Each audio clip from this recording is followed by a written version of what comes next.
विधानमंडल के शीतकालीन सत्र के तीसरे दिन यानी कि आज विधानसभा से एक ऐसी तस्वीर निकलकर सामने आई जिसकी खूब चर्चा हो रही है। दरअसल तस्वीर में मुख्यमंत्री नीतीश कुमार ने अपने लाडले भतीजे तेजस्वी यादव को एक ऐसा इशारा किया जिसकी खूब चर्चा होने लगी। चर्चा यहाँ तक आ पहुंची है कि मुख्यमंत्री नीतीश कुमार अपना पाला बदल सकते हैं। महाराष्ट्र के जो नतीजे आए हैं और महाराष्ट्र के नतीजे के बाद एकनाथ शिंदे ने प्रेस कॉन्फ्रेंस करके जो कहा है, इसका भी असर बिहार पर पड़ा है। मेरे साथ हमारे सहयोगी अमित सिंह जुड़े हैं। अमित जी, लगातार इसको लेकर खूब चर्चा हो रही है और अब चर्चा यहाँ तक आ पहुंची है कि मुख्यमंत्री नीतीश कुमार पाला बदल लेंगे। पहले हम लोग महाराष्ट्र पर चलते हैं, महाराष्ट्र के वाक्य को समझते हैं कि महाराष्ट्र में क्या हुआ और इसका असर बिहार पर कैसे पड़ रहा है। देखिए, जाहिर सी बात है, जब राजनीति में तो ऐसे भी संभावनाओं का खेल है और महाराष्ट्र में जिस तरह से देखिए एकनाथ शिंदे के प्रेस कॉन्फ्रेंस के बाद नेहा जो है चीजें धीरे धीरे करके सामने आ रही है और संभावना पर ही राजनीति है, राजनीति संभावनाओं का ही है।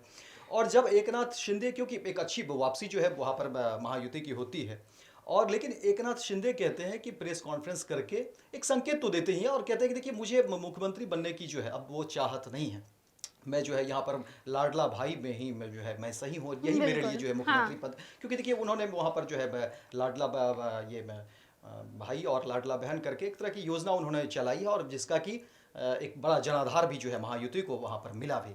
तो देखिए एकनाथ शिंदे जब प्रेस कॉन्फ्रेंस करते हैं और प्रेस कॉन्फ्रेंस में एकनाथ शिंदे में इस बात की अटकलें जो हो रही थी उसको लगभग वो खारिज करते हैं कि अब मैं मुख्यमंत्री नहीं। देखिए अमित जी, साफ तौर पर महाराष्ट्र के जो नतीजे आए हैं, 132 सीट पर बीजेपी ने जीत हासिल की, एक बड़ा आंकड़ा।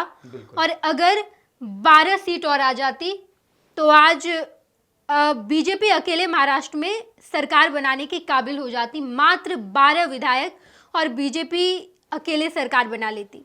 नतीजा ये निकलकर सामने आया है वहां का कि अब बीजेपी अपना मुख्यमंत्री का चेहरा प्रोजेक्ट कर दी है। एकनाथ शिंदे की भी सीट वहां पर अच्छी है, 57 सीट पर जो एकनाथ शिंदे भी आए हैं। लेकिन हाँ, वही जो आप कह रहे हैं कि बीजेपी, क्योंकि जिस संख्या जो आप बता रही हैं 132 बड़ी संख्या है और कहीं न कहीं एक उसको इशारा मानकर लोग चल रहे हैं। क्योंकि ऐसे देखिए शिंदे ने कहा है कि अमित शाह का चुनाव में बहुत ज़्यादा समर्थन मिला और हम लोग खुलकर काम किए और नरेंद्र मोदी का भी हम लोगों को बहुत साथ मिला। लेकिन अब क्योंकि एकनाथ शिंदे प्रेस कॉन्फ्रेंस करके ये बातें आखिर क्यों कह रहे हैं, क्यों बार बार कह रहे हैं कि मुझे मुख्यमंत्री नहीं बनना है, जबकि इन सब चीज़ों की जरूरत नहीं थी। अब देखिए 5-6 दिन जो है वो बढ़ता जा रहा है और अभी तक कुछ क्लियर नहीं हो पा रहा है कि आखिर मुख्यमंत्री का चेहरा कौन होगा। बिल्कुल ये क्लियर जरूर हो गया कि बीजेपी का होगा। बीजेपी से ही मुख्यमंत्री के चेहरे होंगे। क्योंकि ये शिंदे कह रहे हैं, जो पहले मुख्यमंत्री थे वो खुद कह रहे हैं प्रेस कॉन्फ्रेंस करके। और देखिए अब हम लोग बिहार की तरफ रुख करते हैं, क्योंकि देखिए नीतीश कुमार का जो आपने शुरुआत में जिक्र भी किया कि जो सत्र चल रहे हैं 5 दिवसीय शीतकालीन सत्र बिहार में चल रहे हैं और तीसरा दिन जो है आज रहा भी, और नीतीश कुमार और तेजस्वी यादव की जो बातचीत हुई है, बहुत शॉर्ट इशारों में बातचीत हुई, मीडिया के कैमरे ने उसको कैच किया, मीडिया में खबरें आई और फिर राजनीतिक जो है महकमे में उसकी चर्चा हो रही है नीतीश कुमार और तेजस्वी के बीच। अब देखिए इसको इस रूप में लोग जोड़ कर देख रहे हैं। इसके अलावा और देखिए कि तेजस्वी यादव जब आरक्षण को लेकर के वो बात कर रहे थे कि 65% आरक्षण जब साझा सरकार थी, 17 महीने की जो सरकार बनी नीतीश कुमार और तेजस्वी यादव की, तो उस साझा सरकार में तेजस्वी यादव कह रहे हैं कि देखिए उस समय जो है सो हमारे जन्मदिन पर ही, और मुख्यमंत्री नीतीश कुमार को कोट करते हैं कि हम लोगों ने किया और उनके मुख्यमंत्री काल में जो है। बिल्कुल अमित जी, साफ तौर पर नीतीश कुमार और तेजस्वी यादव का सॉफ्ट फेस दिख रहा है। दोनों के लिए जो सॉफ्ट कॉर्नर है वो सामने निकल कर आ रहा है। नीतीश कुमार कहते हैं कि क्या हाल है, इशारे में हम चाहेंगे कि वो तस्वीर भी हम अपने दर्शकों को दिखाएं। इशारे में नीतीश कुमार तेजस्वी यादव से पूछ रहे हैं क्या हाल है। तेजस्वी यादव जवाब कह देते हैं।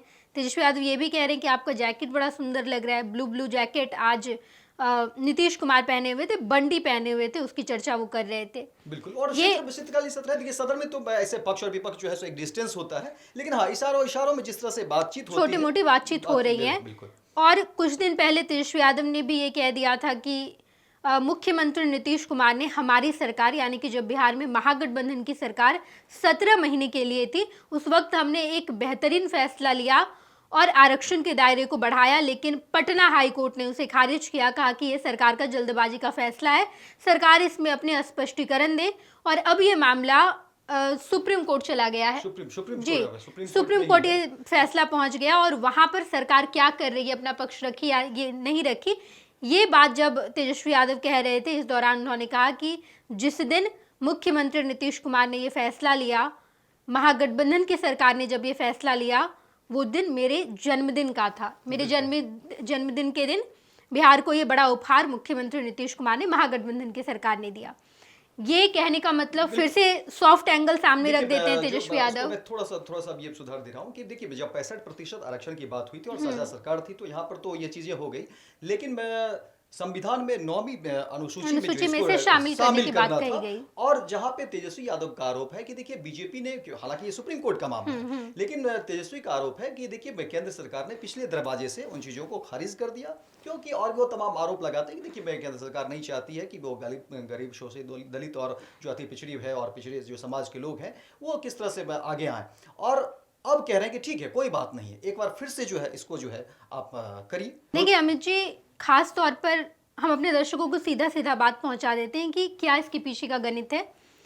महाराष्ट्र में ये सामने आ गया, महाराष्ट्र में बीजेपी 132 सीट लाई है, अगर 12 सीट और आ जाता तो अकेले सरकार बना लेती। अभी भी अगर एकनाथ शिंदे ये कहेंगे कि नहीं हम मुख्यमंत्री बनेंगे, तो ये पॉसिबल नहीं है, क्योंकि बीजेपी 132 ला चुकी है। जहां से बीजेपी चाहेगी 12 विधायक कहीं से ले आएगी, विपक्ष का हो पक्ष का हो, किसी भी पार्टी से ले आएगी और अकेले सरकार बनाने में कामयाबी हासिल कर लेगी।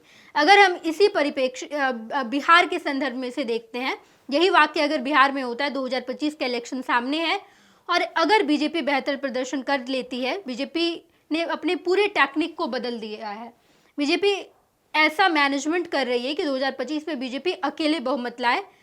और इस समय बीजेपी के कई सारे नेताओं का बयान भी याद करना बेहद जरूरी है। और नेहा, सबसे बड़ी बात है कि 2025 में विधानसभा चुनाव होने हैं, लेकिन 2024 में देखिए बीजेपी का अलग अलग फेज को लेकर के जो है, बीजेपी बिहार बीजेपी के दो नेताओं का बयान बेहद जरूरी हो जाता है। जहां पर एक नेता ने यह भी कहा था कि हम चाहते हैं कि मुख्यमंत्री नीतीश कुमार की अगुवाई में ही हम 2025 का चुनाव लड़े। बीजेपी के शीर्ष नेताओं ने भी ये कह दिया है, लेकिन हम चाहते हैं कि बीजेपी अकेले बहुमत लाए। इसके कहने का ये मतलब नहीं कि नीतीश कुमार हमारे साथ नहीं होंगे साथ, लेकिन बीजेपी अकेले कामयाबी हासिल करे, ये बात सामने आ चुकी है और इसी धड़े पर काम भी किया जा रहा है। बिहार के जितने भी बड़े कद के नेता हैं, उनकी मीटिंग भी हुई, दिल्ली बुलाई गई है, ये बड़े जो नेता हैं बीजेपी के। कहने का ये मतलब है कि बीजेपी अकेले बहुमत लाने के लिए काम कर रही है और ऐसे में अगर बिल्कुल और अगर ऐसे में बीजेपी बहुमत ला देती है अकेले, 122 का आंकड़ा है, अगर 122 का आंकड़ा पूरा हो जाता है तो नीतीश कुमार बैक सीट पर आ जाएंगे, जैसा बिल्कुल जैसा हश्र महाराष्ट्र में हुआ है एकनाथ शिंदे का, वही हश्र मुख्यमंत्री नीतीश कुमार का 2025 के विधानसभा चुनाव में हो जाएगा। इसी गणित से डरते हैं मुख्यमंत्री नीतीश कुमार और यही गणित नीतीश कुमार को डरा रहा है। महाराष्ट्र में जो हुआ वो बिहार में ना हो, और अगर बिहार में ऐसा होता है तो नीतीश कुमार जिसके लिए जद्दोजहद कर रहे हैं लगातार, अगर 17 साल से मुख्यमंत्री नीतीश कुमार बिहार के मुख्यमंत्री हैं, तो कुर्सी बचाने के लिए जो आरोप नीतीश कुमार पर लगता है, पाला बदलते हैं, तोड़ते हैं, जोड़ते हैं, ये सब कुछ कुर्सी के लिए हुआ है। और अगर बीजेपी अकेले बहुमत लाती है तो कुर्सी नीतीश कुमार के हाथ से चली जाएगी, और इस बात से नीतीश कुमार डर गए हैं और अब ये सॉफ्ट कॉर्नर दिखा रहे हैं। इसी को जोड़कर देखा जा रहा है कि पाला बदलेंगे। बहुमत कहना तो ये थोड़ी जल्दबाजी होगी, लेकिन हाँ, राजनीति विकल्प पर जो है, विकल्प के सहारे राजनीति होती है। हम ऐसा नहीं कह रहे हैं कि आ ही जाएगा बहुमत, लेकिन अगर महाराष्ट्र की तरह बिहार में होता है, कोशिश बीजेपी करेगी कि ये कर रही है, बयान आ रहे हैं नेताओं के, और नए चेहरे पर बीजेपी जो है विश्वास भी करेगी। क्योंकि हम देखिए बात कर रहे हैं, क्योंकि अब जदयू और नीतीश कुमार की एक उम्र हो गई है, चिराग पासवान को यहाँ भूलना, नए चेहरे हैं, बिल्कुल लोकसभा में 100% स्ट्राइक रेट रहा है चिराग पासवान हर चुनाव में, ना केवल लोकसभा में। अभी अगर हम लोग झारखंड में देखते हैं, झारखंड में भी एक सीट मिली, एक सीट में जीत हासिल हुई। और अभी का जो समीकरण है और जिस तरह से नजदीकी, देखिए चिराग पासवान और नरेंद्र मोदी की जो नजदीकी है वो जगजाहिर है। वो और चिराग पासवान शुरू से, हालांकि पिछले विधानसभा चुनाव में चिराग पासवान गठबंधन में नहीं थे, हालांकि वो कहते रहते थे कि हम गठबंधन में हैं। गठबंधन में नहीं, लेकिन चिराग पासवान लगातार ये कहते थे कि हम प्रधानमंत्री के विश्वासी, प्रधानमंत्री के हनुमान हैं। अकेले चुनाव उन्होंने लड़ा और जेडीयू को चोट भी पहुंचाया। और कभी बीजेपी के खिलाफ जो है चिराग पासवान का कोई स्टेटमेंट नहीं हुआ, नरेंद्र मोदी के खिलाफ कोई स्टेटमेंट नहीं हुआ। इस बात को भी कोट करिए और ये समझिए कि एक नजदीकी है नरेंद्र मोदी और चिराग पासवान के बीच जो एक अच्छी बॉन्डिंग है, नजदीकी है। इसीलिए लोग कयास लगा रहे हैं कि देखिए जिस तरह से महाराष्ट्र में जो स्थिति अब धीरे धीरे संकेत जो आ रहे हैं सामने, ये बिहार में भी ये हो सकते हैं, क्योंकि राजनीति देखिए, राजनीति संभावनाओं पर चलती है और विकल्प, क्योंकि राजनीति में जब आपके विकल्प आपके सामने होते हैं तो राजनीति उसी दिशा में काम करने लगती है। और यहां पर देखिए बीजेपी के पास विकल्प है, ऐसा नहीं कि विकल्प नहीं है, और विकल्प है और मजबूत विकल्प है, और युवा है, चिराग पासवान युवा है, एक लंबा करियर उनके साथ है, और बीजेपी कोशिश करेगी कि ऐसे चेहरे उनके साथ आए जो एक लंबी पारी जो है खेल सके, लंबा काम उनके साथ कर सके, और निगोशिएशन भी जिस तरह से वो निगोशिएट कर पाएंगे चिराग पासवान के साथ, उस तरह से नीतीश कुमार के साथ नहीं कर पाएंगे, क्योंकि नीतीश कुमार बड़े कद के नेता है, लंबा कद रहा है और 20 वर्ष का जो है अनुभव रहा है, लगातार राजनीति में रहे, लगातार केंद्र मुख्यमंत्री रहे हैं, तो एक बड़ा अनुभव रहा है। उस तरह से निगोशिएट नहीं कर पाएंगे जिस तरह से चिराग के साथ कर पाएंगे, तो एक विकल्प भी है बीजेपी को। इसलिए दूसरी बात देखिए कि संगठन को लेकर के मजबूती देना बिहार बीजेपी को, जिस तरह से, क्योंकि हाल के दिनों में आप देखे होंगे कि केंद्र में जो है तमाम बड़े कद के नेताओं को बुलाया गया, मीटिंग हुई, और जिलेवार अब जो है बीजेपी में आप देखेंगे कि हर जिले में जो है संगठन विस्तार को लेकर के काम होगा, और 2025 को लेकर के अभी से कमर कस ली गई है, और कोशिश की जाएगी कि तमाम जो बूथ है, हर एक जो है विधानसभा के अलग अलग जो बूथ है, उस पर बीजेपी के जो अपने कार्यकर्ता है वो मुस्तैदी रहेंगे।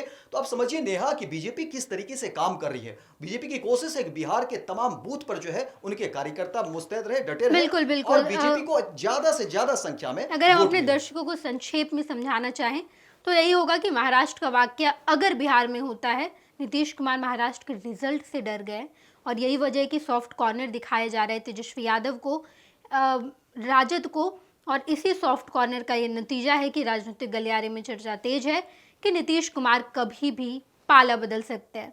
हमारे सहयोगी अमित सिंह ने आपको लगातार ये जानकारी दी कि महाराष्ट्र से कैसे बिहार को रिलेट करके देखा जा रहा है, और अगर बिहार में ऐसा होता है, बीजेपी अगर कोई ऐसा माइंड गेम खेलती है और बीजेपी जिस ओर आगे बढ़ रही है, जिस ओर काम कर रही है, उसमें अगर सफलता मिलती है बीजेपी को, तो नीतीश कुमार का संघर्ष पीछे रह जाएगा। नीतीश कुमार जिस कुर्सी के लिए पलटू राम, पाला बदलने का आरोप लगातार सहते रहे, अगर यही कुर्सी चली गई तो नीतीश कुमार का अस्तित्व बिहार की राजनीति में कहीं ना कहीं कम होने के कगार पर आ जाएगा, खत्म होने के कगार पर आ जाएगा। और यही वजह है कि राजनीतिक गलियारे में चर्चा तेज है। तेजस्वी और नीतीश एक दूसरे के लिए सॉफ्ट कॉर्नर दिखा रहे हैं, बातचीत हो रही है, इशारे हो रहे हैं, और इशारे में 2025 के पहले की रणनीति तैयार की जाती है।